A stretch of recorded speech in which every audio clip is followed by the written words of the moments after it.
రోజు మార్కెట్ ఎందుకు పడ్డదో చెప్పుకోబోతున్నాం అనమాట.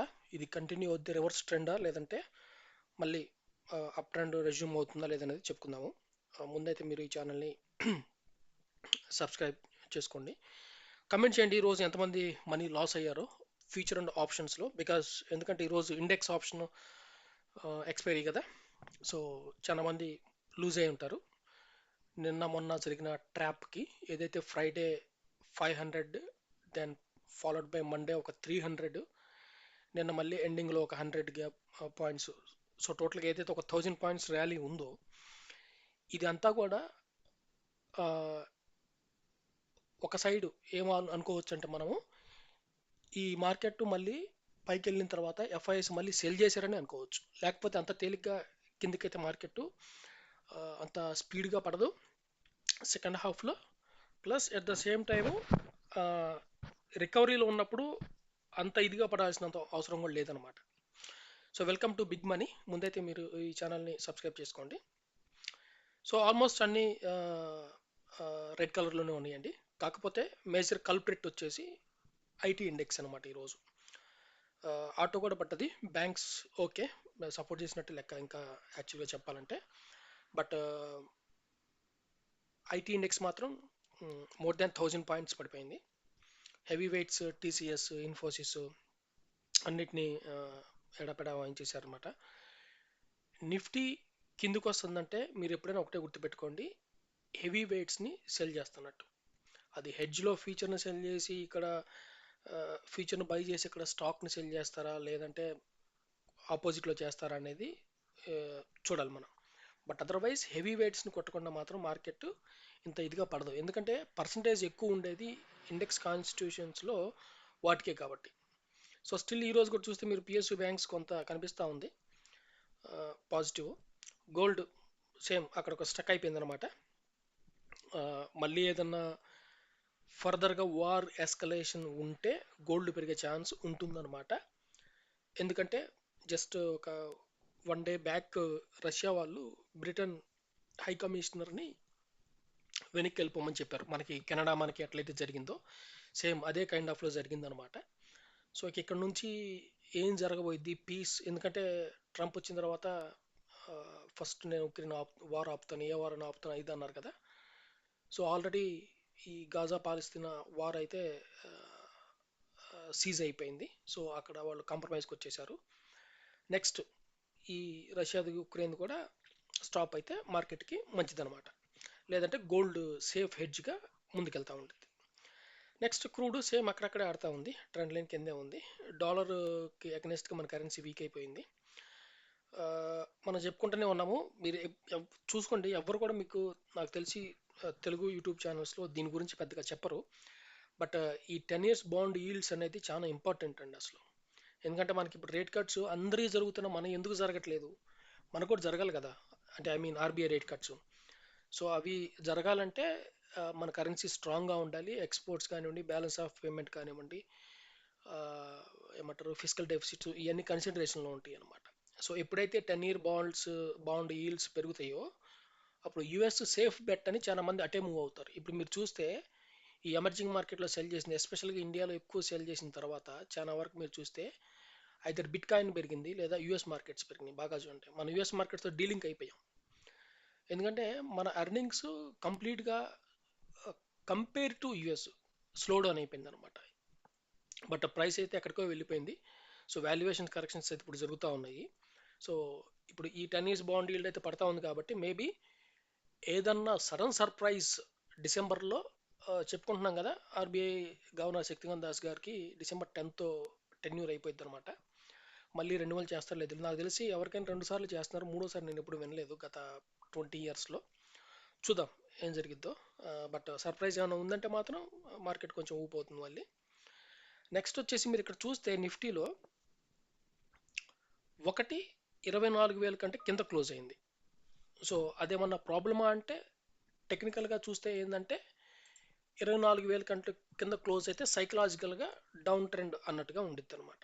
కానీ మీరు అదర్ వే అరౌండ్ ఆలోచిస్తే అక్కడ నిఫ్టీ గ్యాప్ని ఫిల్ చేసింది.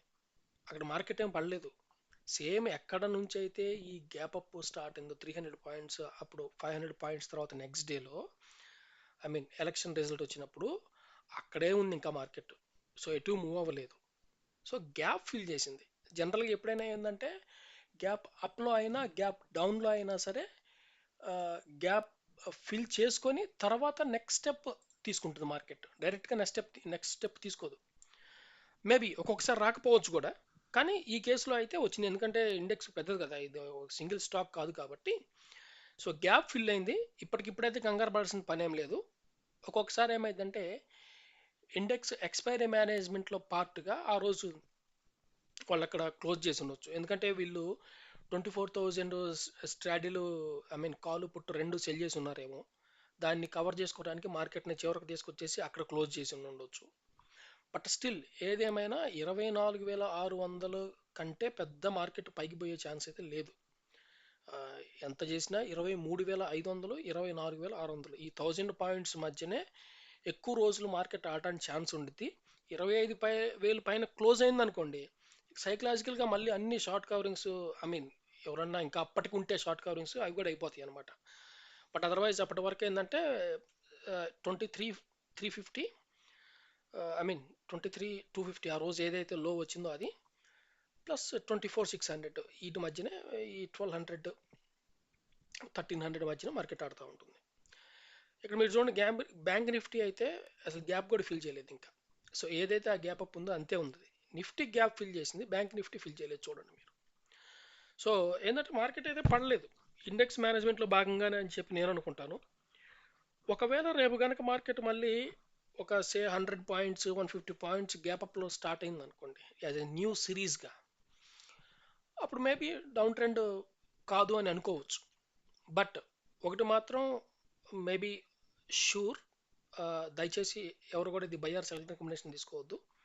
మీ ఓన్ ఫైనాన్షియల్ అనాలిసిస్ రీసెర్చ్ చేసుకొని మీ ఇన్వెస్ట్మెంట్ డెసిషన్స్ మీరే తీసుకోండి. ఒకటి మాత్రం షూర్ ఏంటంటే ఎఫ్ఐఏలు దీన్ని కూడా సెల్లింగ్ ఆపర్చునిటీగా వాడుకున్నారు, నో డౌట్ దాంట్లో. మీరు ఇక్కడ చూస్తే ఈరోజు కల్ప్రిట్ ఐటీ అని చెప్పుకున్నాం కదా, సిఎన్ఎక్స్ ఐటీ. ఐటీ ఇండెక్స్లో హెవీ వెయిట్ టీసీఎస్ కానివ్వండి, ఇన్ఫోసిస్ కానివ్వండి, హెవీ వెయిట్స్ ఏదైతే ఉన్నాయో వాటన్నిటినీ ఆ, ఏమంటారు గట్టిగానే చేశారు. ఐ మీన్ బీట్ డౌన్ చేశారు. కొంతమంది ఏం చెప్తున్నారంటే యూఎస్లో ఇన్ఫ్లేషన్ మళ్ళీ రేట్ కట్ ఉండదు, దానివల్ల కొంచెం వీళ్ళకి ప్రాబ్లం అవుతా ఉంది, అందుకనే ఐటీ స్పెషల్గా పడ్డది ఇదని చెప్తున్నారు. కానీ బట్ న్యూస్ అంతా తెలియదండి. మేబీ ఒక 1-2 డేస్ పోయిన తర్వాత మార్కెట్ స్టెబిలైజ్ అయిన తర్వాత తెలుస్తుంది అనమాట.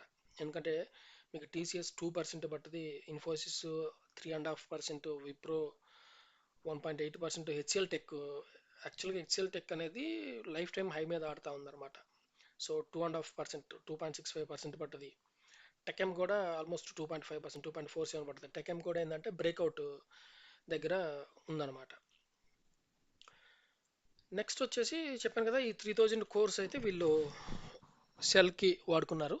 ఎఫ్ఐఎల్ స్టాండ్ పాయింట్లో చూసుకుంటే మీరు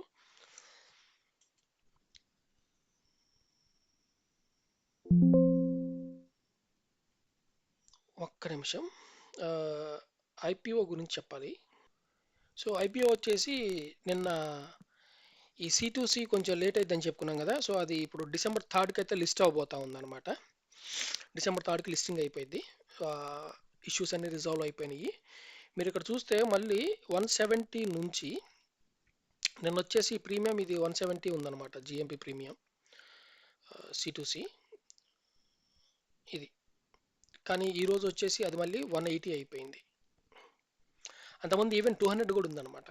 సో ఈ ఇష్యూ రావటం వల్ల, సమ్ డైరెక్టర్ ఇష్యూ రావటం వల్ల ప్లస్ డిలే అవటం వల్ల దాని ఎఫెక్ట్ అయితే పడ్డది.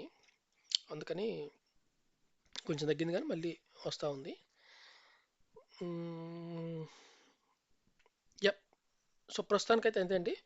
సో కొన్ని వీడియోస్ నేను స్టాక్ వైజ్గా పెడతాను, మీరు ఈ ఛానల్ సబ్స్క్రైబ్ చేసుకొని ఉంటే ఈచ్ స్టాక్ వైజ్గా అసలు ఆ స్టాక్లో ఏం జరుగుతుందో ఒక్కొక్క స్టాక్ వైజ్గా టెక్నికల్గా ఫండమెంటల్గా తీసుకొని చెప్పడం జరుగుతూ ఉంటుంది అనమాట.